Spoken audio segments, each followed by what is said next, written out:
quiero presentar al licenciado Moreno. El licenciado Moreno, tengo entendido que nació 2 días antes de lo previsto, porque nació el 15 de octubre, y fue entre 2003 y 2006 secretario de Comunicaciones y de la Nación y secretario de Comercio entre 2006 y 2013, para luego ser agregado económico en la Embajada Argentina en Roma. Es licenciado en Economía, pero hay una serie de atributos en el licenciado Moreno que hace especialmente interesante este intercambio. Primero, es una persona completamente directa y frontal. No va a haber que ir buscándole qué quiso decir el licenciado Moreno, a qué se refirió o a quién se refirió. Eso va a ser claro y va a ser directo. Lo segundo, es una persona formada académicamente y formada en la experiencia de la formulación de políticas públicas en agencias del gobierno particularmente desafiantes. Esas dos condiciones, su frontalidad y su formación, hacen que este intercambio sea por naturaleza un desafío para todos. Y es bueno porque cuanto más desafiante es un intercambio, más formativo es.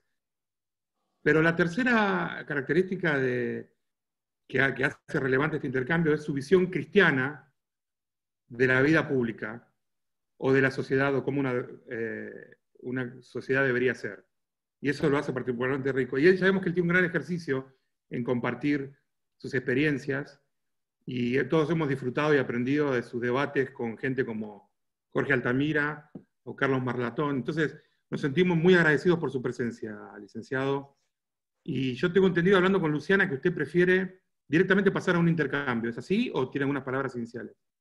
Con todo gusto, me parece que lo más rico va a ser que el encuadre de cómo nosotros estamos viendo la coyuntura y el futuro, o sea, el diagnóstico, la prognosis, sea en función de la pregunta. Pueden, no sé cuál es la mecánica de ustedes, pero podemos sistematizar 3, 4, 5 preguntas y después las contestamos todas al mismo tiempo, o hacemos pregunta y respuesta como ustedes quieran.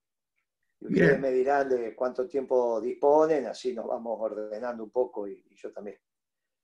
Nosotros pensábamos, la verdad que no queremos sacarle más tiempo, pero 1 hora estamos felices de dedicarle, si no es mucho para Ok, usted. son Pero las, todo va son las pensando, 7. usted reconoce, licenciado Moreno, que usted despierta pasiones.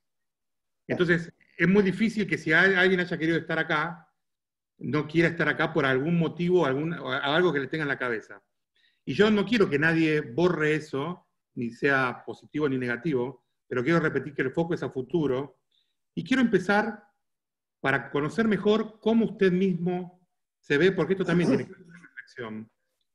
Yo quisiera saber si usted, que seguramente la ha hecho en más de un círculo, realiza alguna autocrítica de su actuación pública, y tan importante como eso, si hay algún elogio que su actuación pública debería haber recibido y no recibió, le pido que deje la humildad un poquito a un lado y lo realice, porque esa es también una manera que tenemos de ver cómo el actor político se percibe.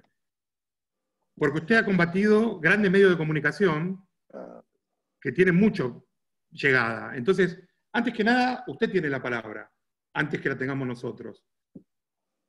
No, mire, autocrítica sí.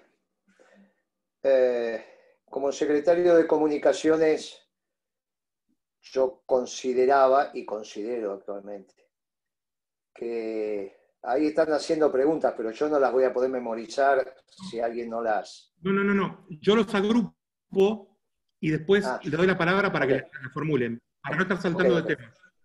Ok. Cuando fui secretario de Comunicaciones, tuvimos 2 hallazgos. Uno fue la política satelital. Eso empezamos en el año 2003, cuando el país estaba como estaba, pero si no perdíamos la posición a mano de los ingleses. Ese es un sistema de coordinación internacional, pero bueno, uno tiene que colonizar la posición, y colonizar la posición significa poner un satélite que transmita 10 segundos. Son detectadas por las antenas, 3 antenas para la ubicación a lo largo del mundo.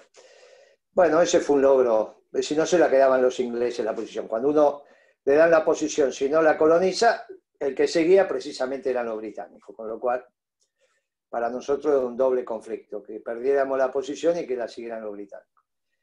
Me parece que haber recuperado, tuve que romper el contrato que nos vinculaba con Macri porque no pagaba el canon, es una característica familiar. Así que bueno, ahí se cortó por lo sano.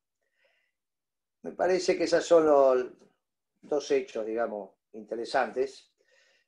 Me parece que no puse el énfasis suficiente. Mi planificación para el sector de comunicaciones era no el teléfono celular, sino el teléfono fijo inalámbrico. Creo que ese era un hallazgo interesante. Se estaba empezando a desarrollar eso con Huawei. Yo viajé a China, la traje a Huawei para acá, la de ahora, la del lío, esta de la 5G. Pero ellos tenían un plan de negocios en ese momento que coincidía con el nuestro acá, que era, nosotros éramos muy dependientes de la tecnología celular, comunicación celular, que también podíamos abordar, pero podíamos tener cierta autonomía con un costo mucho más bajo de la comunicación, con una tecnología de telefonía fija, alámbrica o inalámbrica. Bueno, cuando yo me fui de comunicaciones eso se perdió. Huawei vino, puso una fábrica acá que estaba en Campo de Mayo. Yo se la di al ejército para que administrara eso. Al ejército le interesaba porque el tema de la defensa nacional con una comunicación alámbrica, o sea, fija, inalámbrica, es mucho más segura que la de celulares. Bueno, hay algunas bombas por ahí que cuando se tiran colapsa el sistema de comunicación por celular, incluso a la satelital y demás, en cambio la otra. Bueno, me parece que hubiese sido un hallazgo que nosotros avanzáramos por ese lado. Obviamente el plan de negocio de las telefónicas fue por otro lado, cuando yo me fui esa idea se abandonó.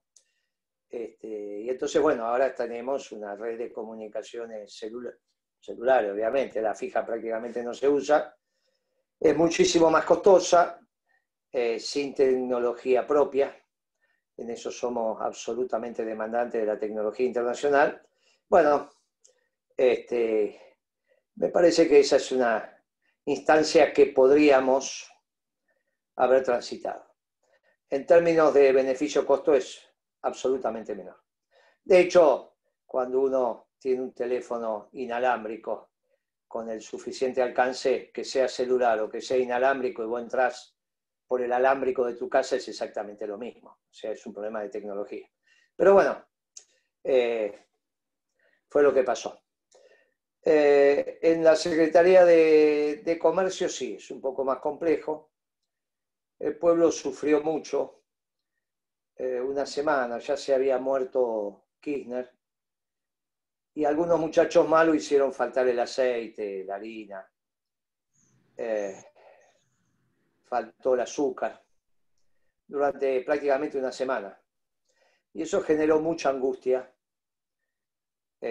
sobre todo en los compañeros de mi generación y en los mayores, digamos, algunos ya se han muerto, porque el caso de mi madre, digamos, yo tomé conciencia con mi madre cuando salieron a comprar y no consiguieron aceite, harina y azúcar, y mi mamá, que, bueno, obviamente era 20 y pico de años mayor que yo, pensaba que venía un golpe militar, se angustiaron mucho, porque cuando éramos chicos los golpes estaban antecedidos por un desabastecimiento de esos productos clave.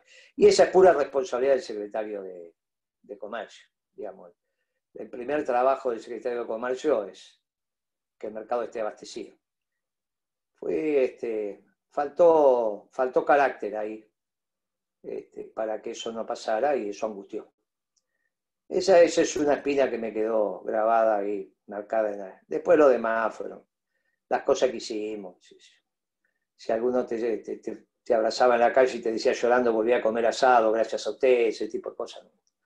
Para mí ya está, eso es lo que tiene que hacer. Pero esa semana de desabastecimiento fue una semana muy picante, ¿está bien? Muy picante. se podría haber resuelto. A los 2 o 3 días se podría haber resuelto, pero recién lo resolví a la semana. Me faltó un poco de carácter.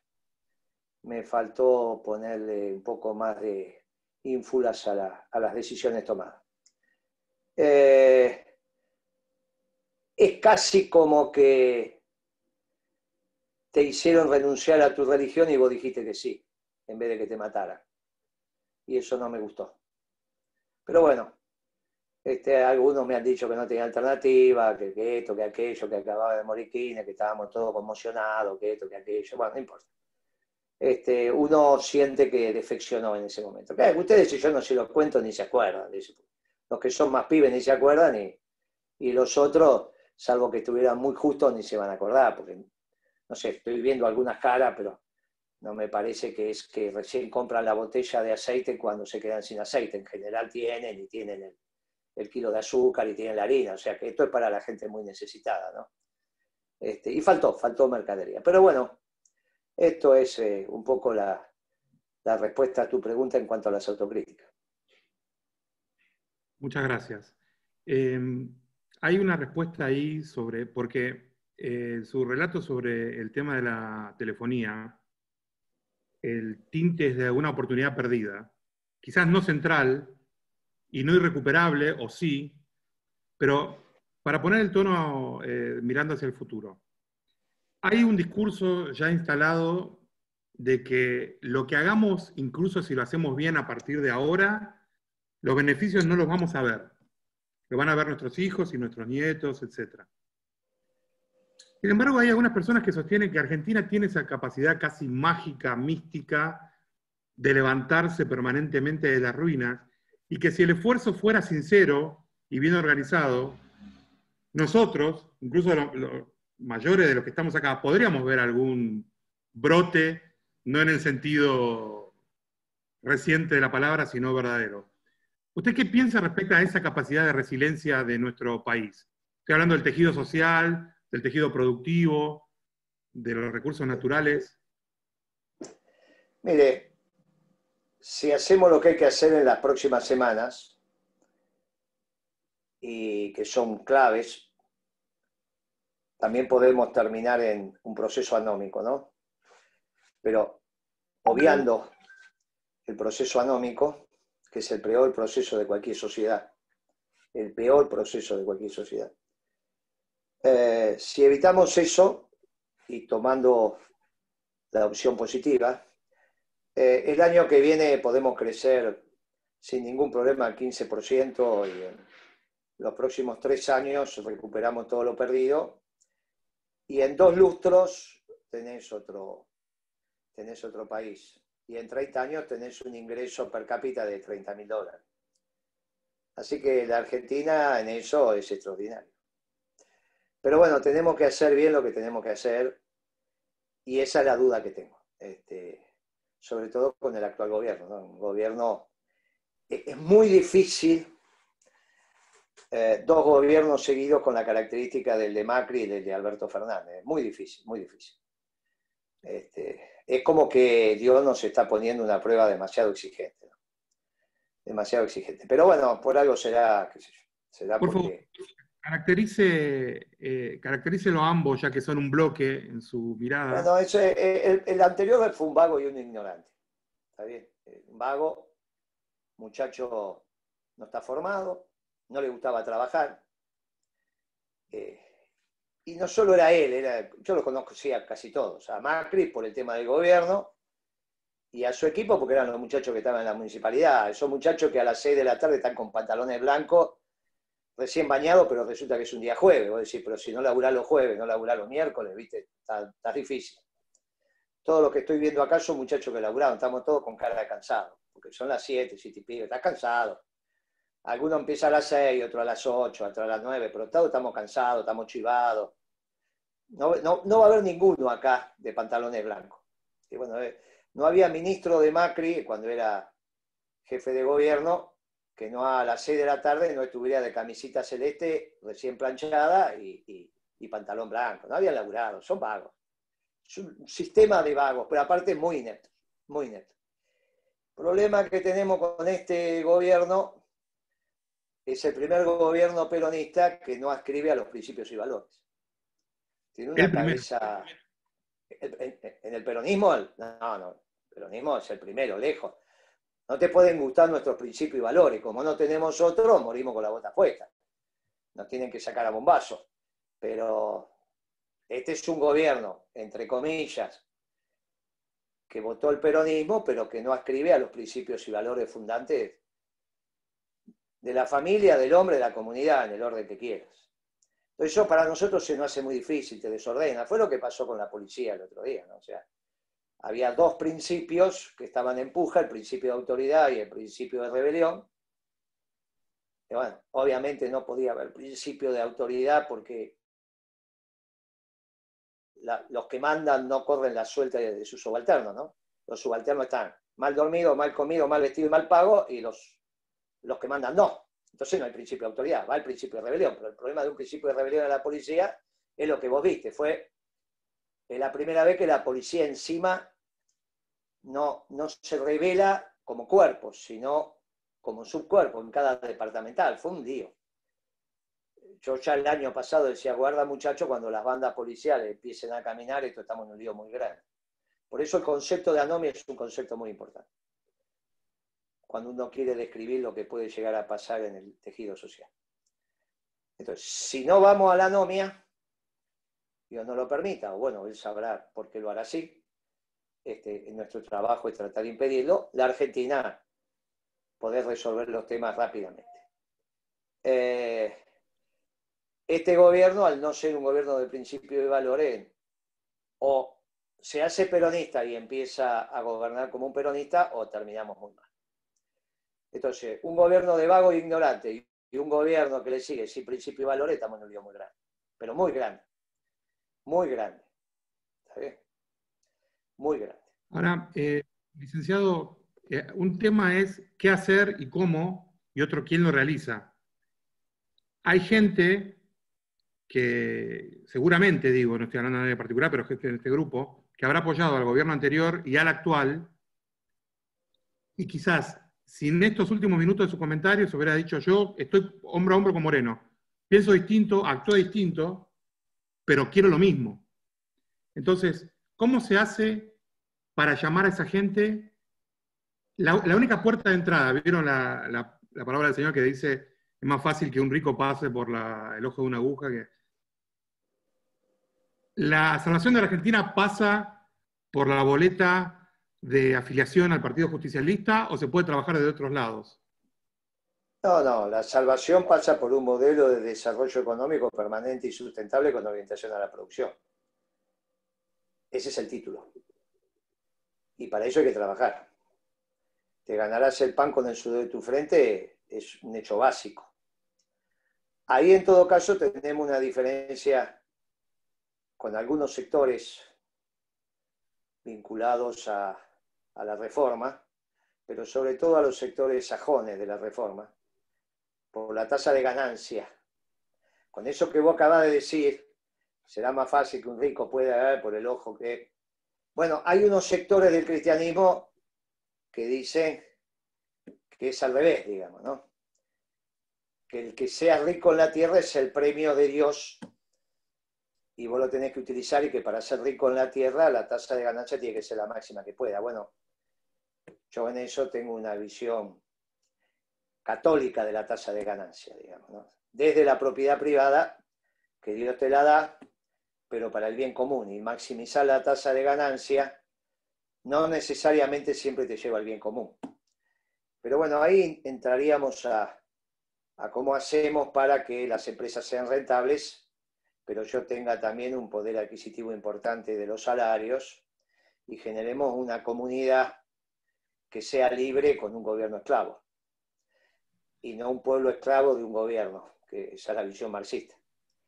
Bueno, esas son las visiones que tenemos al interior de los cristianos también. Bueno, también los judíos tienen su visión, los musulmanes tienen la suya. Tratamos de interactuar. No vas, obviamente, el rol de la tasa de interés en la acumulación de capital cumple un rol fundamental, y en su momento San Agustín fue el único que intentó decir, cuál podría ser una tasa de ganancia justa y razonable en función del capital total empleado en un emprendimiento. Pero el mundo va yendo y la injusta distribución de la riqueza también hace parte, en mi humilde opinión, del pecado original. No te olvides que dentro de la Iglesia Católica están los liberales que te plantean al revés, que la escasez también es el virtuosismo que le plantea Dios al hombre para superarse. Yo digo al revés, Dios no plantea ninguna escasez porque es completo. El pecado original es el que me hace la injusta distribución de la riqueza y del ingreso. Entonces que tengas pobreza y riqueza. Bueno, estos son los debates que todavía seguimos dando, a veces se saldan, a veces no. Su Santidad lo saldó este debate en un discurso extraordinario que hizo ahora en febrero en la Academia Pontificia, pero bueno, es su santidad. Y otros estarán pensando que ese debate no saldó nada. No se saldó. Bueno, yo en ese esquema te digo, no es la necesidad de afiliarse a ningún partido.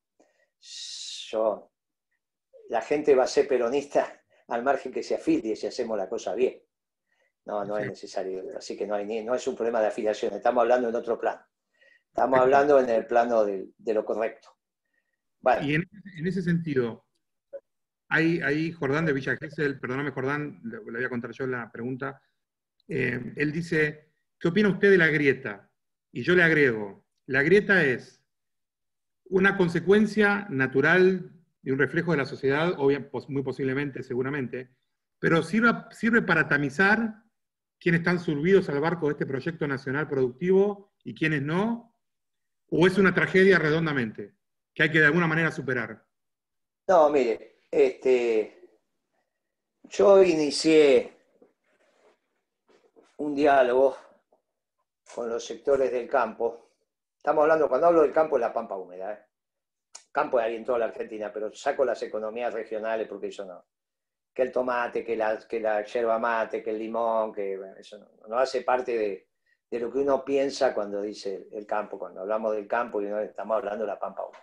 Estamos hablando de soja, maíz, trigo y ganado, que son los cultivos alternativos en las tierras donde Dios fijó su mirada, ¿no? Hay 2 o 3 lugares donde Dios fijó su mirada en la tierra. Uno es esta, la pampa húmeda, otro es Ucrania, y el otro es Angola. Pero el problema de Angola es que está lleno de minas antipersonales, tuvieron 40 años de guerra civil, ahora dicen que hay alguna tecnología que ya con algunos robots que van sacando las minas, pero bueno, es un lío. Eso explica por qué hice tantas misiones comerciales a Angola, ¿no? Porque la tierra de ellos es exactamente igual a la de La Pampa y ahí teníamos toda la siembra directa, bueno, no importa. Después lo que dice la nata, pero esta es la cosmovisión y por eso Arcor se fue a Angola y nosotros dominamos bastante, Arcor domina bastante ese mercado porque se pudo instalar en Angola, hizo una inversión de 22 millones de dólares y hoy somos una empresa argentina bastante dominante en ese mercado. Pero bueno, fuera de eso, iniciamos un debate y ahí tenemos una grieta que no tiene solución, que es entre los dueños de la tierra y el resto de la población. No tiene solución porque el sistema capitalista, al menos el capitalista, sistema feudal sí, pero el sistema capitalista no retribuye los títulos de propiedad. Los títulos de propiedad, o sea, el derecho de propiedad te da el derecho al uso, para ponerlo, uso exclusivo incluso, para ponerlo en función del bien común, pero no para que vos vivas del derecho de propiedad, eso no es cierto. Vos vivís de tu trabajo, te ganarás el pan con el sudor de tu frente. Quizás el título de propiedad lo que te permite es que vos tengas un trabajo distinto a otro cristiano que no tenga el título de propiedad. Pero no existe en el sistema capitalista la retribución al título de propiedad, porque no es un factor de producción. Y en la pampa húmeda, los dueños de la tierra se llevan un tercio del fruto producido. Un tercio. Pero eso, ¿cómo se lo llevan? Va al costo del producto. Porque si vos haces 3 tercios, o sea, el total, y un tercio lo sacás para dárselo al señor feudal, obviamente que ese tercio tiene que estar en los costos de los otros 2 tercios. pero los costos de esos 2/3 resulta que es el precio de la comida. O sea que vos hacés 3 enteros, digamos 3/3, pero 1/3 va a los costos, pero no va a la venta, porque se lo das al dueño de la tierra. Claro, entonces tenés un lío bárbaro, tenés la comida cara. Para tener la comida cara, o tenés los que no compran la comida, o tenés que con tu trabajo tenés que comprar la comida. Ahora, si con tu trabajo tenés que comprar la comida cara, el problema es cuánto tenés que ganar. Y si lo que vos tenés que ganar no tenés la productividad suficiente en el sector industrial o servicio para competir con los chinos, los alemanes, los norteamericanos, lo que fuera, tenés un problema muy serio. Bien, esto se resuelve en un país que está donde está Argentina, con 2 bienes que tienen que estar casi, te diría, proporcionalmente baratos con respecto a los que están. Los alimentos básicos y la energía. Si vos tenés energía razonable, por ejemplo, pongamos el precio de la energía norteamericana, no te digo ni siquiera eléctrica, porque los norteamericanos han armado un sistema eléctrico extraordinario, pero al menos la energía fósil. Por lo menos tenés que tener el gas y los derivados del petróleo muy parecido a como lo tienen los norteamericanos. Si no, es imposible que hagas acero, por ejemplo, o que hagas aluminio. Si vos tenés la energía cara y el de aluminio, casi toda energía, vos metés alúmina, que es un polvito, y la energía, ahí hay una magia que se produce con una energía continua que transforma la alterna que viene, la transforman en continua, y andás a ver que algún químico te lo explique ahí. Hay unos polvitos, una cosa, qué sé yo, mucha energía y plum, te sale el aluminio. Bueno, si vos tenés la energía cara, estás jodido, no tenés manera. Porque entonces el aluminio es caro. Entonces si vos tenés el aluminio caro, no vas a poder tener nunca motores de auto baratos o competitivos. Pero después te vienen con toda la historia del costo argentino, todas pavadas, digamos. La realidad es que arrancar de una materia prima carísima. Y lo mismo con el acero. Y si vos tenés alimentos caros, bueno, tenés hambre. ¿Está bien? Porque no te alcanza el trabajo en la industria si haces productos caros, y vas a hacer productos caros porque los salarios no tienen nada que ver con competencia internacional porque la comida está cara. En cambio, si vos tenés la comida barata, vos podés pagar menos y la gente vive bien y no tenés ningún inconveniente. Bueno, eso te lleva a que vos lo tengas que discutir con los petroleros y lo tengas que discutir con los productores del campo, pero no con el que trabaja, sino con el que se la lleva de arriba. Entonces ahí hay una grieta que hay que resolver y no hay posibilidad. Los ingleses lo resolvieron, los europeos lo resolvieron, los norteamericanos lo resolvieron y punto. No tiene solución. Es uno u otro. No es que vos podés convivir y decir, ay, qué lindo, mire, yo produzco 45 quintales de soja y el dueño de la tierra se lleva 15 quintales. Ay, qué divertido, qué bueno, da para todo. Eso son tonterías, eso tampoco funciona así. ¿Está bien? Sí, licenciado, esa es una grieta, pero usted estará de acuerdo que no es la grieta que No, se pero tiene. es esa, por eso esa es una grieta que hay que resolver. La demás es una grieta ficticia, la demás no existe. Yo te conté cuál es la grieta, la demás no es grieta. Perfecto. Le quiero dar... Si alguien me quiere decir que la grieta es la que informan algunos medios, eso es la política, eso tiene una importancia. Perfecto. La puedo poner la Argentina a crecer al 15% anual, 12, 10, todo eso que vos estás viendo se termina. Porque hace parte del ruido político, no pasa nada. Ahora, la otra grieta es de verdad. Y esa hay que resolver. Tiene que irrumpir el capitalismo moderno en la Pampa 1. Dos perfiles representativos. Uno es de Viviana Reyes, que es una abogada de Jujuy. Yo le voy a pedir que ella y Hugo Ricciuti, que es un emprendedor y un empresario pyme de Montegrande, en Buenos Aires, hagan una pregunta una tras de la otra, usted la escucha y responda a las dos, por favor. Viviana, ¿podés? Hola, ¿sí me escuchan? Sí. ¿Sí? Hola, licenciado, ¿cómo le va? Buenas noches. Buenas noches, niña. ¿Cómo le va? Un gusto, la verdad. Bueno, yo había escrito una pregunta en el chat diciendo de que hace poquito leí una entrevista que hizo Infobae acerca de la destrucción económica a causa de las decisiones actuales del presidente Alberto Fernández.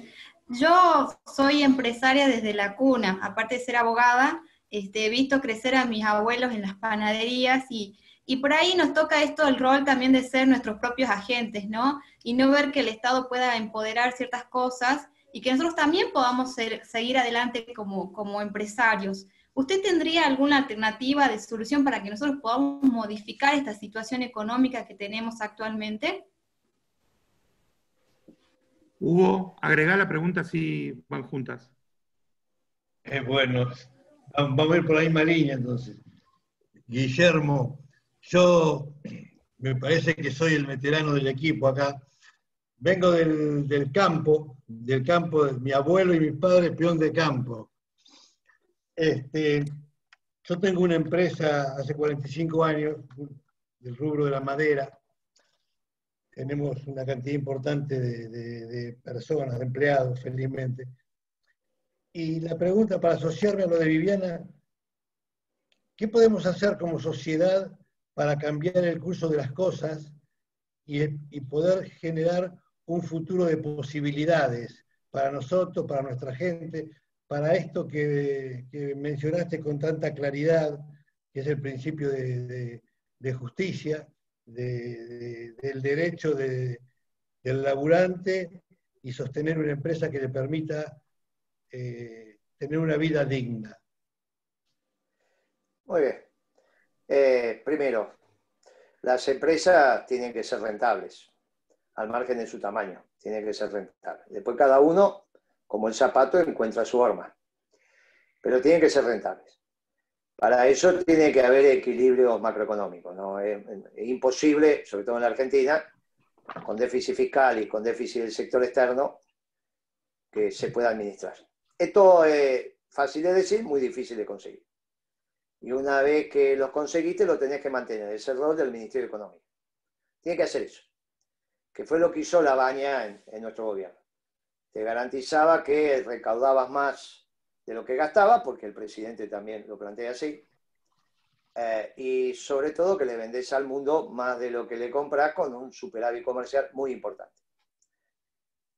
Entonces, con esas dos cosas vos te parás, te plantás y podés empezar a caminar.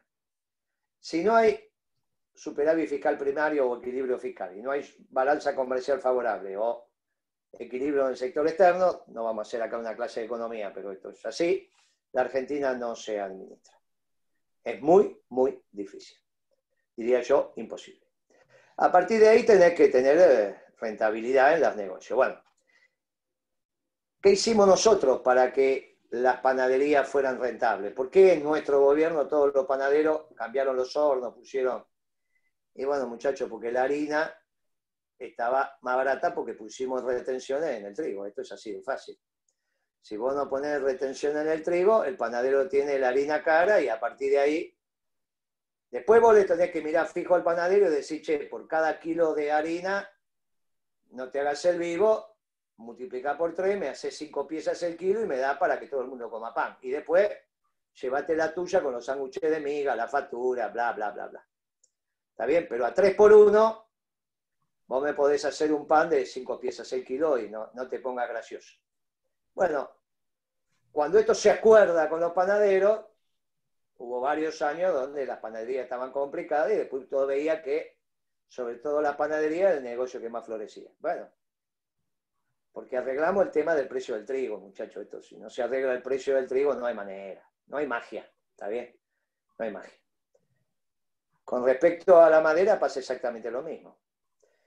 Sí, en realidad nosotros tenemos fábrica de tableros, fábrica de muebles, y me empiezan a venir los tableros de China y los muebles para armar de China, y bueno, muchachos, se me funden todo acá. Esto es lo que pasó. Eso se llama, lo primero se llama el Ministerio del Comercio Interior, lo segundo se llama el Ministerio del Comercio Exterior. Y eso fue lo que hicimos. Por eso florecieron esas dos industrias. Ahora, llegamos a un límite también, allá por el 2012, 2013, donde las familias se juntaban a comer el asado, se comía la carne y se tiraba la ensalada. Y cuando yo vi que la ensalada que sobraba se empezaba a tirar, dije, nos pasamos de bomba. Ya no pasamos de rosca. Y nos pasamos de rosca. Eso que un comerciante terminara de trabajar el viernes a la noche, llenara el tanque, se iba a Mar del Plata, y a los 2 días venía, bueno, está bien, es muy divertido, pero la verdad, muchacho, que empezamos a tener un exceso. Y eso después se paga. Bueno, parte de eso también nos pasó. Políticamente no es fácil decirle a la gente, mira, me parece que estás tirando las ensaladas. Y esto lo doy como ejemplo, porque los más jovencitos no, pero los más veteranos, allá por el 2010, 2011, sobraban los bols con ensalada, la carne se guardaba y como la ensalada ya estaba condimentada y no sé, se tiraba. Entonces terminábamos de comer a las 3, 4 de la tarde y se tiraban las ensaladas, no sé, ¿por qué vas a hacer con las ensaladas? Ya, y así no va. Ese es un exceso. Al final, cuando dimos la vuelta, terminamos que para comer una ensalada ahora tenemos que empeñar el auto. Bueno, es una cosa de loco. Las dos cosas están mal. Entonces, en su medida y armoniosamente, que decía el sabio general, a veces es difícil. Porque cada 2 años votamos y hay que votar, y a veces la política tiene su propia lógica, que si sos concejal, que si sos diputado, que si esto, que si aquello. Y eso es muy importante, es la sal y la pimienta de la política, pero la política es la definición platónica de la política, que es administrar la hacienda pública para el bien común, digamos, ¿no? O la cosa pública para el bien común. ¿Cómo administramos la ciudad? Bueno, considerando que somos seres gregarios, que nos juntamos y nos gusta vivir en comunidad. Bueno, esa es la política. Después viene la sal y la pimienta, que son los cargos, y a veces los cargos terminan reemplazando al saber qué hacer, el proyecto de país. Entonces, en el caso de los empresarios tienen que ser rentables. Si los negocios no son rentables, estamos fritos. Hasta el año 2011, casi todos nuestros negocios eran rentables, 2010, 2011. Ya para el 2012 teníamos problemas. Le fuimos a vender a los Emiratos Árabes y no le podíamos vender ni zapallo zanco. Resulta que los holandeses eran mejores y más baratos. Bueno, ahí empezás a tener problemas. ¿Está bien? Muchachos, eso es cuando empezás a desordenar la economía. Por eso el modelo de desarrollo tiene que ser permanente y sustentable. Ahora, si no hay negocio rentable, tampoco hay economía. Puede ser que alguno, que bueno, qué sé yo, siempre pasa alguno que... Pero los negocios tienen que ser rentables. La magia de lo nuestro fue que los negocios fueron rentables rápidamente. Entonces todos empezaron a crecer. Cada uno en su lugar, pero al tener negocios rentables la cosa florece. Por eso la primera pregunta dije, sí, la Argentina rápidamente puede empezar a crecer y fuerte. ¿Está bien? Rápidamente. Pero tenemos que hacer bien las cosas en los próximos meses, y esa es mi duda. Si vamos a hacer las cosas bien. Ya estoy empezando a preocuparme por el paso del tiempo. Muchas gracias estamos disfrutando mucho este intercambio. Hay una serie de preguntas que van sobre la táctica de su grupo político y suya personal, que me gustaría dejar al final. Y hay 2 preguntas macro, una teórica y una geopolítica, que me gustaría que la hagan en ese orden. Emiliano, si puedes hacer tu pregunta sobre China y Estados Unidos, y después Damián, tu pregunta sobre impuestos, y después vamos a un tema de estrategia, táctica, política. Emiliano, ¿estás?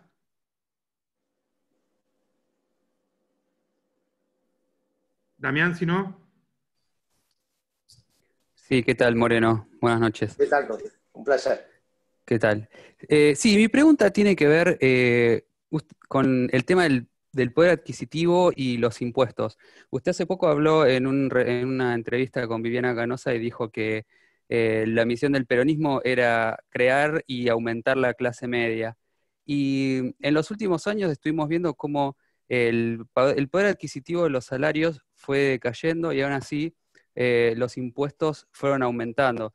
Por darte un ejemplo, los que pagan ganancias, a veces cada vez sueldos más chicos en términos reales pagan más ganancias. Mi pregunta es, ¿por qué cree usted que la clase política nunca discutió seriamente una reforma impositiva que ayude a eliminar la carga impositiva, especialmente los impuestos distorsivos y doble imposición, que alivie la carga a la gente? Porque recién usted decía, bueno, el tema del déficit, con el cual yo estoy completamente de acuerdo, que a la Argentina no puede jamás crecer con déficit local y déficit externo, pero la razón para ese déficit es que el Estado es tan grande que gasta más de lo que puede recaudar.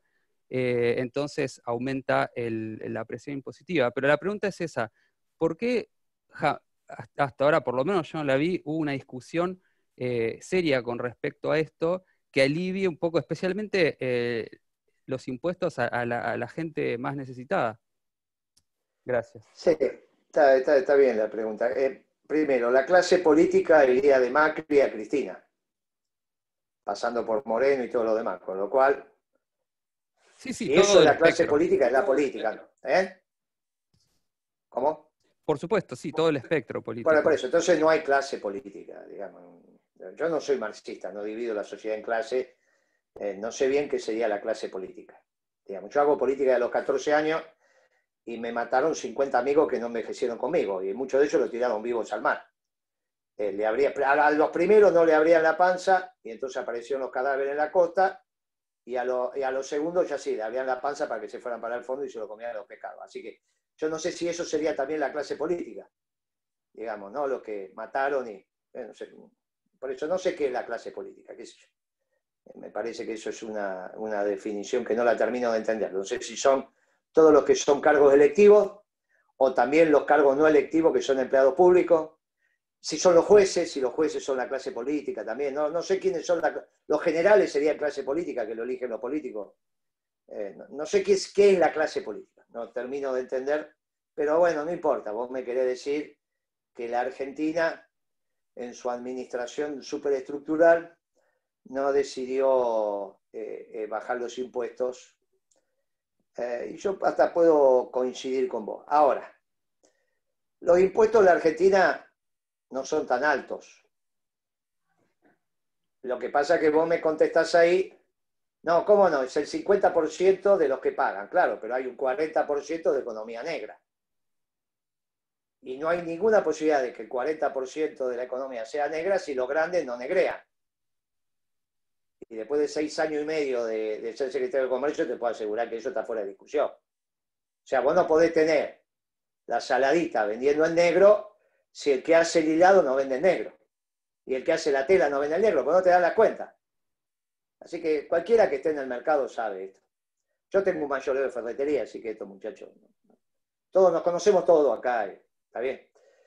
Entonces, la presión impositiva en la Argentina sobre el total de la economía es el 30, 32%, 33%. Cuando vos la subís, le sacás el 40% de negro, y entonces la economía pasa a ser el 60, el 30% la mitad. Pero no es la verdad. Porque la verdad es que el PBI de la Argentina es lo blanco y lo negro. Y acá yo le pregunto al maderero, al panadero, qué sé yo, y no, yo no tengo ningún problema. Yo creo que eso tampoco me resulta tan problemático. El déficit, digamos, los italianos hicieron un país extraordinario, y en Italia, a diferencia de los alemanes también hicieron otra historia. Pero a mí eso no me asusta a mí, digamos, ¿no? A mí que la gente se la rebusque, a mí no me molesta. Al contrario, creo que es un espíritu emprendedor bien interesante. Ahora, cuando vos decís que el Estado es deficitario y entonces tiene que achicar los gastos, ya es una posición ideológica, porque yo te digo, ¿por qué no aumentar los ingresos? Por ejemplo, hay 7.500 millones de dólares que se van a llevar los terratenientes este año, entre las dos campañas de soja de primera, soja de segunda, o soja maíz y trigo, que yo, la que vos quieras. 7.500 millones de dólares este año, por el título de la propiedad, como renta, no por trabajo. Bueno, mirá vos que con eso haces un desparramo bárbaro. Entonces ya lo tuyo es una posición ideológica. Vos haces una pregunta y das por sentado que el déficit fiscal se resuelve por vía del gasto. Bueno, también Esper dice que hay que echar 3 millones de personas, que son los números que hace Esper. Bueno, está bien, después tenés que explicarme cómo sigue. Vos dejás a 3 millones de personas sin trabajo, después decime cómo es. Entonces, así funciona esto. Yo digo, mire, muchachos, en esta sociedad solidaria le toca a los de arriba de verdad, que hace décadas y décadas que se la vienen llevando, que pongan. En todo caso, discutamos. Si te doy un bono a 50 años, discutamos. Y lo que iba a decir en la primera pregunta, que eso, yo pedí ese debate y sorprendentemente, con el campo en la Pampa Húmeda se empezó a dar ese debate. Porque necesitamos salir del sistema feudal de producción en la Pampa Húmeda entrar en un sistema capitalista moderno, donde los trusts o los fideicomisos de producción tienen mucho que opinar. No tiene nada que ver esa tontería de Grabois con la reforma agraria, es una tontería mayúscula, eso no tiene nada que ver. Las unidades de producción son ineficientes y son pequeñas, así que eso no sirve para nada. Estamos hablando del capitalismo, ¿no? La irrupción del capitalismo, que el capitalismo puede pagar un alquiler en Florida y Corrientes, que es bien distinto a Avenida del Trabajo y San Pedrito. ¿Está bien? Ahora, el local se amortiza, hay una renta urbana, la tierra no se amortiza, ¿está bien? Usted tiene una tierra y no se amortiza. Entonces es ilógico que se lleve el 10-12% del valor de la tierra en moneda dura todos los años, porque entonces en 8 años, 9 años duplica el capital y no hay ningún negocio en el mundo que funcione así. Ningún negocio, sobre todo en la tierra. Bueno, olvídese de eso, no. Por eso hay una sensación de que tenemos que irrumpir con el capitalismo moderno. Y eso, como decía Perón, para hacer una tortilla hay que romper los huevos. El tema es qué huevos romper. Entonces, o vos rompés los huevos de las 1000 familias, rompés los huevos de los jubilados, de la clase media, de los trabajadores. Bueno, es lo que está pasando. ¿Qué hizo Macri cuando llegó? Y duplicó el precio de la comida. ¿Pero por qué era Macri? No, porque era Blanco Villegas, lo crió la mamá. ¿Y quiénes son los Blanco Villegas? Y son los Blanco Villegas, ¿qué vas a hacer? Así funciona, no es que lo crió la mamá. Y bueno, entonces duplicó el precio de la comida y inmediatamente aumentaron la hectárea de los campos y los tipos se la llevaron durante 2 años hasta que le explotó. Vino el Fondo Monetario y le puso las retenciones. El que puso las retenciones en la Argentina nuevamente es el Fondo Monetario Internacional. Eso para que no hagamos líos ideológicos innecesarios. El Fondo Monetario puso la plata y dijo, me la tengo que devolver. ¿Con qué? Con la plata de las retenciones. Poner las retenciones. Macri no quiso y después las tuvo que poner. Se resistió unos meses y después la tuvo que poner. Bueno, y yo lo que digo es, le cobramos retenciones y le ponemos ley de alquileres. Cuestión que la plata no la ponga el productor, sino que la ponga el terrateniente. Bueno, son opciones de... Yo estoy de acuerdo con vos, nosotros manejamos el gobierno con superávit fiscal. No hay ninguna duda. Cuando la Argentina crece, si generaste los equilibrios macroeconómicos, después es más fácil mantenerlo. Cuando lo perdés, se te arma un lío bárbaro. ¿Por qué lo perdimos? Bueno, lo perdimos porque en algún momento cambió el mundo, no con la crisis esta del 2008, eso no tiene ninguna importancia. La subprime, todo eso son todas tonterías. Lo que pasó fue que los norteamericanos hicieron una revolución extraordinaria. Ustedes piensen que los ingleses hicieron la revolución industrial y los norteamericanos hace 10 años atrás terminaron de hacer su revolución energética. Entonces son el país con mayor cantidad de energía fósil junto con los rusos, pero a su vez son el único país que es abundante en energía fósil y que la usa, porque los rusos no la usan, la tienen que exportar. Entonces es extraordinaria. La ganancia de competitividad que tuvieron los ingleses con la revolución industrial, la vivimos nosotros en el combate de la vuelta de obligado. Después de navegar 14.000 kilómetros, le venían a vender mercadería a los paraguayos más barata que la que hacíamos nosotros. Por eso el brigadier general ordenó entrar en combate. Y la revolución de los norteamericanos también es extraordinaria. Extraordinaria, cambió el mundo.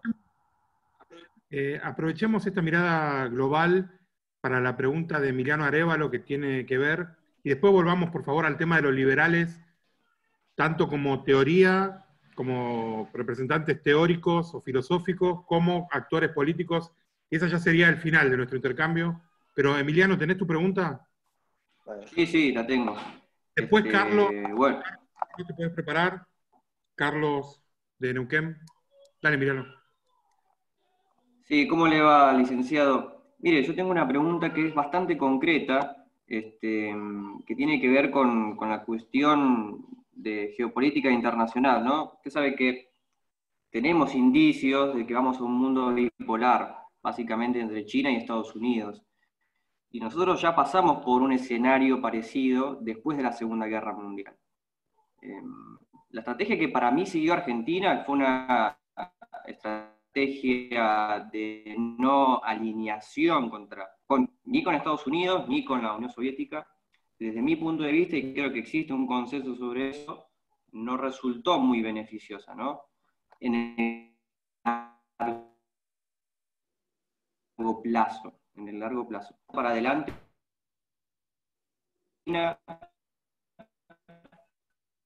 y Estados Unidos. ¿Cuál le parece a usted que debería ser la estrategia argentina? ¿Debería y por qué deberíamos elegir esa estrategia? Bueno, aparte se cortó, pero me parece que se entendió la pregunta.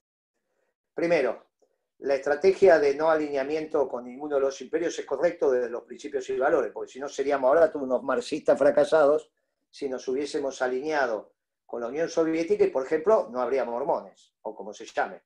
No existiríamos los católicos, ¿no? ¿Está bien? O sea, hubiésemos tenido un problema, hubiésemos criado a nuestros hijos sin la noción de Dios.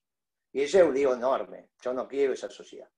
Ahora, lo mismo me pasa con los norteamericanos, también hubiésemos fracasado como sociedad.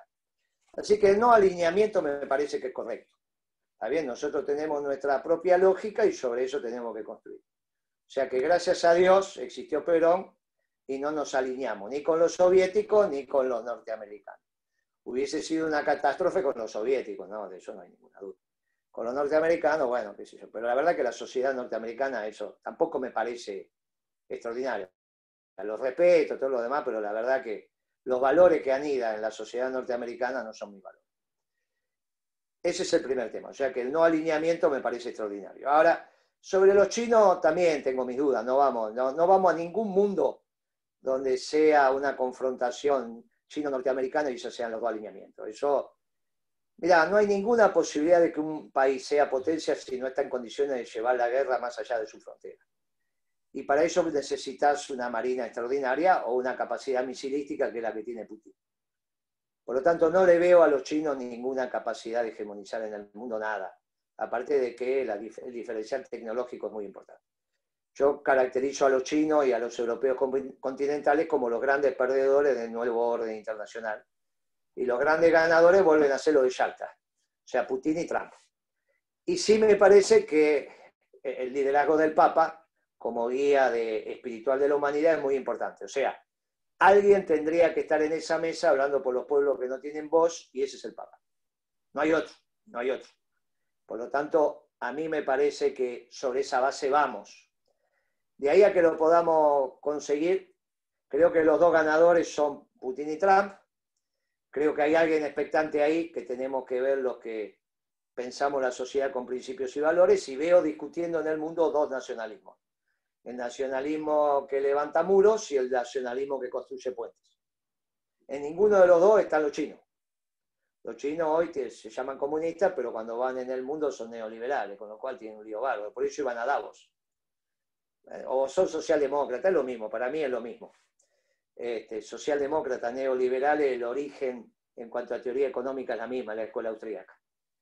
De ahí se deriva, algunas décadas después, este posmodernismo de no tenemos hito, el pasado, no tenemos futuro, la sociedad líquida. Estas tonterías que escribía Durán Barba. Cuando Durán Barba dijo que en el siglo XX habíamos terminado con las religiones politeístas y en el XXI con las monoteístas, se dirigió a nosotros. Dijo, para el 2050 casi vamos a ser eternos. O sea que repudiábamos el último don de Dios, que es el don de la muerte. Ahí nos conducía a Cambiemos. Con esa ideología. Vos la ves en perfil en los artículos de Durán Barba, enero del 2018. Lo tenés todo prolijito, ¿eh? Y ahí está. Perdón, enero del 2019. Ahí lo tenés prolijito. Así que los 3 primeros domingos tenés la ideología de lo que era Cambiemos. Ahora, el problema también lo tengo con Alberto Fernández. Por eso dije que aparte, sin principios y valores, porque va esto mismo. Por eso Alberto Fernández dijo una vez en un reportaje que los pueblos discuten la eternidad. Pero mirá qué estupidez, yo desde los 14 años que hago política y nunca estuve en ninguna reunión de los hombres los queremos transformar en Dios. Entonces te vienen con esta historia que te meten un chip, que esto, que aquello, y que entonces vos vas a tener un brazo y que te vas a conectar, bueno, todas estas tonterías que la verdad que ninguno de nosotros quiere, en principio, no reconocer el don de la vida de su gestación y no reconocer el don de la muerte, plácido, obviamente, no en la sala de tortura, ¿no? Que te abran la panza y te tiren al medio del mar. Estamos hablando la muerte recibiendo los sacramentos y yendo al que el Señor te acoja. Bueno, ese es el mundo que yo quiero. Y para eso se necesita una doctrina distinta que solamente puede salir del único pueblo nuevo que hay en el mundo, que es el pueblo americano. que tiene 3 grandes poblaciones que se fusionaron para dar este pueblo mestizo. Son los pueblos, los indígenas, las poblaciones indígenas, las europeas y las africanas. Estas 3 grandes corrientes se fusionaron y generaron este pueblo mestizo extraordinario que son los pueblos americanos. Y dentro de ese pueblo americano, un pueblo fabuloso, que es el pueblo argentino, que es el único que dio una doctrina nacionalista de amor y paz. A diferencia de las cabezas europeas que dieron doctrinas nacionalistas, xenófobas y excluyentes, y que llevaron al mundo a la Segunda Guerra, nosotros somos nacionalistas y construimos puentes, nos levantamos muros. Bueno, y eso se llama en la Argentina peronismo. No se llama ni liberalismo, ni radicalismo, se llama peronismo. Puede gustar, no gusta, pero esto es como se llama. Bien, en ese debate mundial, el peronismo tiene mucho que ofrecer. No hay ninguna duda que un mundo donde se vive en comunidad y donde prive la solidaridad es el mundo que todos queremos, con principios y valores. Bueno, de ahí vamos. Tengo que confesarle algo, que si esta conversación hubiera sido 1 a 1, yo me hubiera sacado muchas ganas de preguntarle y de conversar muchos temas.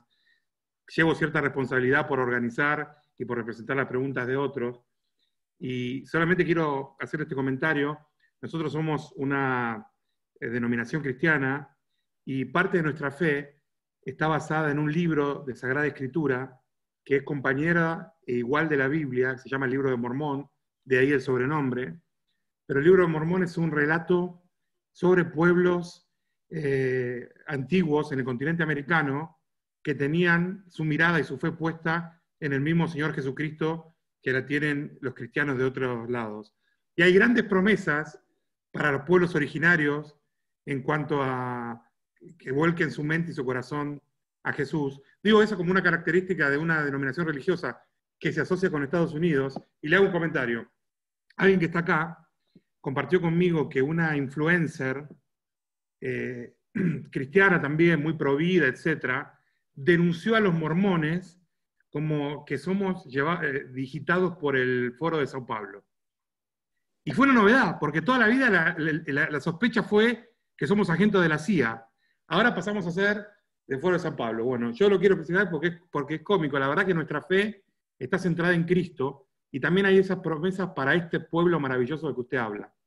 Y también hago una mención importante, que es que si bien este grupo no representa oficialmente a la Iglesia, está presente en esta reunión el licenciado Alfredo Salas, que es el gerente, el director de Comunicación y Asuntos Públicos de la Iglesia para Argentina, Chile, Uruguay y Paraguay. Está participando como uno más, pero es la representación institucional. Eso le quería decir. Y le quería agradecer a Sebastián de Neuquén, que fue el gran impulsor de esta reunión, que me puso en contacto con Luciana, que fue muy amable, y agradecerle a usted por adelantado. Y quiero terminar con la pregunta de su tocayo de apellido, Carlos Moreno, porque tiene que ver un poquito con algo que Luis Spillman y otros manifestaron, que es el rol de los liberales ahora en Argentina y el rol en relación a usted. Carlos, ¿vos podés? Sí, creo que me hablabas a mí, ¿no? Sí, a vos. Yo soy Mercado. Me dijiste Moreno. Es el fanatismo, perdón. Pero está bien, a ver, fíjate, aguantame un segundo que me fijo porque la había escrito en el chat la pregunta. Voy a intentar de articularla de una manera clara. Bueno, primero que nada, un gusto saludarlo, licenciado Moreno. Sabe que me encanta verlo en alguno de sus videos que han salido, en sus entrevistas. Un hombre que tiene mucha claridad y muchos conocimientos, y eso es algo que la verdad admiro y respeto. Felicitarlo por lo que hace. Mi pregunta es la siguiente, está relacionada un poco con lo que es el liberalismo actual en Argentina, que ha tenido algún desarrollo que quizás antes no existía con personas como Javier Milei y algunos otros personajes que han aparecido por ahí que se han allegado más a lo que es un liberalismo quizás más europeo, de la escuela clásica, también con algún quizás liberalismo norteamericano que no es igual al liberalismo clásico, y que tienen ideas a veces distintas a lo que está predominando, especialmente en lo que es el gobierno actual, que no sé si llamarlo peronista, sinceramente. Así que mi pregunta sería, ¿cuál es su opinión de estos grupos si le parece que hay lugar dentro de la cosmovisión peronista para estos grupos de liberales, y también en algo relacionado con lo que mencionó usted al principio de la charla, relacionado con esta cuestión de la renta extraordinaria de la tierra, quería preguntarle qué piensa de la solución a la que llegó Inglaterra, precisamente mediante la liberalización del comercio, que fue algo que le permitió solucionar el problema de la renta extraordinaria que tenían sobre la tierra. Serían más bien dos preguntas, así que ahí le voy a pedir a Gabriel si de repente puede vigilar, o fijarse, mejor dicho, si se pueden ser las dos respondidas. Sí, depende del licenciado Moreno. Fue un lapsus que le llamara al mercado Moreno. Lo que quiero comentarle, licenciado Moreno, es que acá en este grupo hay gente que apoyó al gobierno de Macri, hay gente que apoya al gobierno de Fernández, hay gente que lo apoya a usted directamente, y hay gente que no está en ninguno de esos sectores. Estamos conversando entre todos, así que nadie se tiene que sentir ofendido por una pregunta directa, y mucho menos por una respuesta directa. Esta es una oportunidad que nosotros pedimos. Hay liberales escuchando, hay antiliberales, y hay gente que está tratando de sacar, como dijo Pablo, lo mejor donde esté lo bueno. Licenciado, si usted, este serían sus últimos minutos, no queremos sacarle más tiempo, así que responda lo que... No, vamos a responder. Primero, yo me acuerdo una vez, la primera reunión que tuve con los laboratorios medicinales de capitales extranjeros. Vinieron los muchachos, se reunieron en la mesa. Yo siempre a la reunión iba solo. No, siempre voy solo. Esa historia de voy solo. Entonces me siento y le digo, che, los radicales dicen que ustedes le voltearon el gobierno de Ilia. ¿Viste la historia esa de que a Ilia lo echaron los laboratorios extranjeros? Y yo lo entré a mirar así y le digo, la verdad que ustedes no me parece que puedan hacer ningún golpe de Estado. Me parece que los radicales están equivocados. Ustedes hicieron el golpe de Estado. Vos, Roche, vos hiciste el golpe de Estado. Entonces empecé a pasar revista a las empresas extranjeras en términos de dominio del capital, no son empresas argentinas. No, me dicen, bueno, viste, cosas radicales, dije yo. Siempre me dijeron a mí cuando era chiquito que los mormones eran la CIA. Hasta que empecé a conocer a los mormones, digo, carajo, si esto es la CIA, está complicadísima la CIA. Digamos, ¿no? O sea, la verdad que es una cosa absurdo. La verdad que no tiene nada que ver. Voy a pedir aclaraciones. Sí. ¿Me pediste una aclaración? No, que podemos ser buenos espías si quisiéramos, ¿eh? No creo. Pero porque hablan, digamos, no hay ninguna posibilidad que el que hable sea espía. Vos descubrís una espía porque no habla. O dos características, o no habla o habla mucho y no le entendés nada. Decís, ¿qué dijo este tipo? Nada. Entonces vos te imaginas que un mormón que hable mucho y no diga nada, ¿qué sentido tiene para militar, para ser mormón? No tiene lógica. Así que no, esas son tonterías y la verdad que eso no hay ninguna. Después tiene que ver la interna dentro de la teología y las cosas que, viste, que cada uno quiere llevar la clientela para su lado y esto tiene lógica, así funciona. Así funciona esta historia. Nosotros sobre los judíos y los musulmanes tenemos una ventaja que decimos, tenemos el mismo Dios, pero nosotros decimos que tuvo un hijo y es nuestro. Después, cada uno tiene su visión de ese hijo. Ustedes tienen una, otros tienen otra, y bueno, después discutimos entre nosotros, pero está dentro de los principios y valores.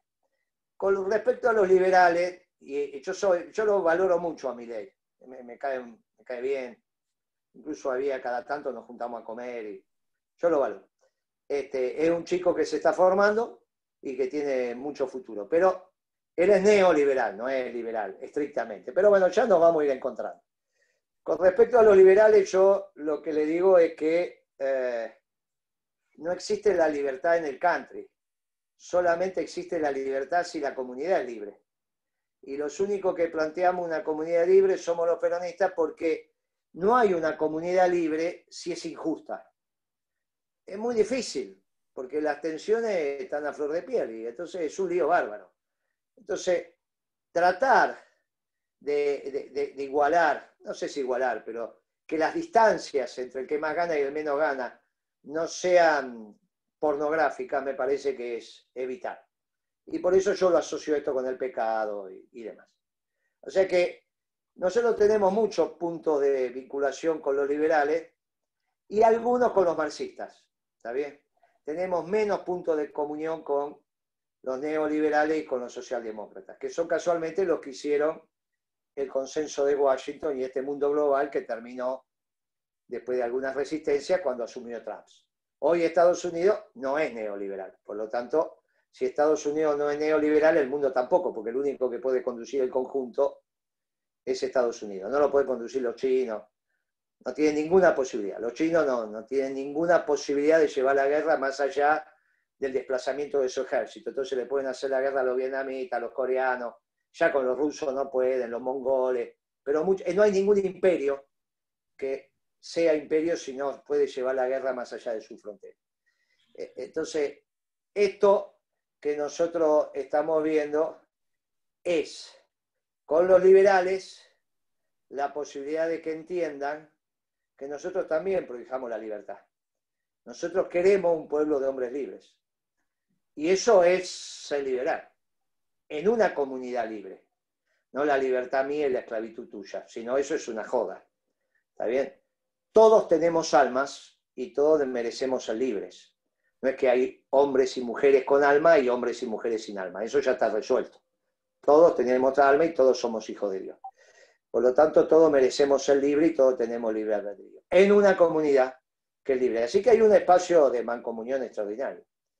Yo le dije a Milei que podría ser perfectamente presidente del Banco Central, porque nosotros no ponemos en el dinero el desarrollo de la economía. Nosotros lo ponemos en el trabajo. Entonces el dinero es un accesorio de eso.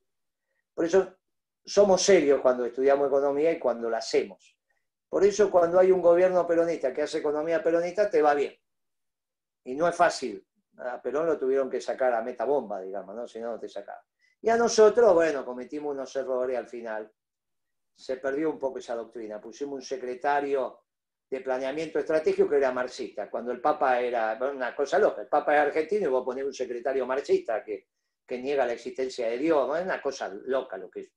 Los últimos 2 o 3 años de nuestro gobierno no fueron los mejores, diría que fueron los peores. Pero bueno, fuimos castigados con la derrota. Y ahora en la vuelta, lamentablemente, tenemos lo que tenemos. Con lo cual, yo creo que hay un espacio con los liberales y hay un espacio con los marxistas serios también que nos podemos ir encontrando. Y hay un espacio fundamental con todos aquellos que se formaron en los principios y valores, entre los cuales está la trascendencia. Y la trascendencia finalmente tiene que ver con la existencia de Dios. Por eso somos un movimiento, no un partido, humanista y cristiano. El centro de nuestra acción es el hombre y la comunidad, y cristiano porque tenemos que ver con Cristo como ordenador de las cosas también. Ese es el debate, obviamente administrando el reino terrenal, no el reino de los cielos, nos toca eso. Y en eso estamos, y pensamos que esos principios y valores puestos en una doctrina para administrar el reino de la tierra es el peronismo. Perdónenme los liberales, perdónenme los marxistas, perdónenme los radicales, somos los peronistas, con todos nuestros defectos.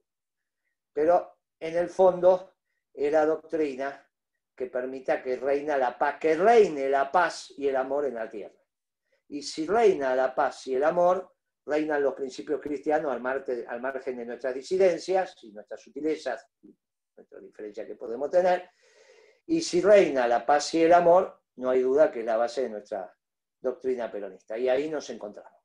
Por lo tanto, no necesitan afiliarse al partido, pero de alguna manera se van a dar cuenta que van a ser mucho más felices viviendo en un mundo peronista que en un mundo radical. Yo les agradezco enormemente. Y aparte porque la interna es peronista radical, muchachos, que voy a hablar con los liberales. Es peronista radical, eso es lo que le pone sal y pimienta a la cosa. Yo soy de Racing. La otra mitad es de Independiente. Y la verdad es que cuando uno se va al descenso, los otros nos ponemos tristes. Los cargamos una semana y después nos quedamos sin clásico. Imagínense, nosotros salvamos el campeonato cuando le ganamos a Independiente con 9 hombres. Si Independiente hubiese estado en la B, no hay clásico. Y lo mismo le pasa a lo del rojo con nosotros. Por eso los cargo a los radicales. Pero son como unos primos hermanos. Y también los liberales, y de alguna manera por ahí también los marxistas, algo sirven en este tema de marcarte a veces lo que está mal y que estás desviando el camino. Pero finalmente, si vivimos en comunidad, en una comunidad libre de un gobierno esclavo, vamos a vivir dentro de la doctrina de amor y paz. Y ellos, llamámosle cristianos, llamémosle peronistas, bueno, terminamos siendo una doctrina para administrar lo terrenal, para que finalmente cuando te llegue el último don, que es el don de la muerte, Dios te reciba y te diga cumpliste. Gracias, muchachos, por la charla y les agradezco, y el cierre es suyo, Gabriel. Licenciado, muchas gracias. Nada más le quiero decir, no le voy a sacar tiempo, pero le quiero hacer saber que hay una última pregunta insistente, que es interesante porque habla del estado del peronismo en Mendoza, que es una provincia donde el peronismo es fuerte, el radicalismo es fuerte, el liberalismo es fuerte, históricamente. Pero sepa que esa pregunta está y que Josué la quisimos meter, pero me parece que el cierre fue perfecto y le agradecemos mucho por esta oportunidad. Bueno, yo te diría que de acá a un mes, 45 días, antes de fin de año, hacemos otra sentada si tienen ganas y empezamos con esa pregunta, con la pregunta mendocina, no te afliges. Exactamente, y nos gustaría hacer un híbrido de estar presentes cuando podamos, post pandemia o post cuarentena, y los que estén en el interior conectados online, pero nos gustaría, digamos... Sí, aparte si no nos vemos no los voy a peronizar, y vos sabés que el objetivo nuestro, el tuyo, ¿cuál es? Que el mundo sea mormón o como se llame, y el mío que sean todos peronistas, así que para mí es un placer. Algunos habré convencido, otros no, otro día este insoportable. Bueno, vos lo llevas, Gabriel, y vas haciendo lo que tengas que hacer. Si le interesa nosotros también predicamos. Si le interesa mi prédica, usted sepa, yo sé dónde usted vive, y a 2 cuadras de su casa hay una iglesia nuestra, Salta casi San Juan, enfrente del sindicato de futbolistas. De hecho, yo cuando iba a esa iglesia, salía de ahí, y creo que pasaba por la puerta de su casa, y compraba en la panadería de Salta e Independencia, mi esposa se está riendo, un pan delicioso, a la que me parece que usted había estado amasando por ahí. No es mía. Esa es una de las versiones que hay dando vuelta por ahí, pero no es mía. Yo tengo un mayoreo de ferretería y una consultora en economía. Eso es lo que tengo. Ni panadería, ni lavandina, ni ninguna de esas cosas. No, eso, mirá, después de que dejé de ser funcionario, yo tengo una panadería al lado que es la que compra. Y como se había corrido esa bola, el panadero no me daba ni 5 de pelota, ni a mí, ni a mi mujer, nos trataba mal, y ve, este idiota, ¿qué le pasa? Y bueno, después me enteré que decían que la panadería esa era mía. No, pero no es mía, no tengo. Yo tengo un mayoreo de ferretería, soy distribuidor de ferro, en FB, todo lo que conozcan de fierro, y tengo una consultoría en economía. Esos son mis dones, y mi esposo es escribana, así que no, panadería, nada de eso tengo. Sí conozco el mundo de los comercios, los negocios, bueno, tengo 40 y pico de años de mercado, de tanto estar hablando, conocer un poquito de cada cosa, pero no es mía la panadería. Y yo con eso tengo una anécdota muy, muy interesante, y con esto cerramos. Mi esposa se cayó una vez, bueno, se lastimó el hombro, entonces el médico la manda a hacer fisioterapia y le dice, ¿dónde vivís vos? Y yo vivo en Salta. Uy, ahí cerca tenés AFA, que era de los futbolistas. Y yo soy médico de los futbolistas. Entonces, mi señora, que es escribana, venía a casa, se ponía el jogging, caminaba 1,5 cuadras y se iba ahí a AFA. ¿No? Y entonces le dice, y un día le estaban haciendo esas cosas donde va Maradona, Palermo, que se curan los meñicos, bla, bla, bla, bla, bla. Y entonces dice, ¿y usted, señora, cómo viene acá? ¿Qué deporte hace? Mi señora es grande como yo. No, dice, mi médico es tal, qué sé yo. Dice, ese es el maestro de todo, sí. Y la mandó acá, sí. ¿Por dónde vive? No, vivo acá a 2 cuadras. Dicen que ahí a 2 cuadras vive Moreno.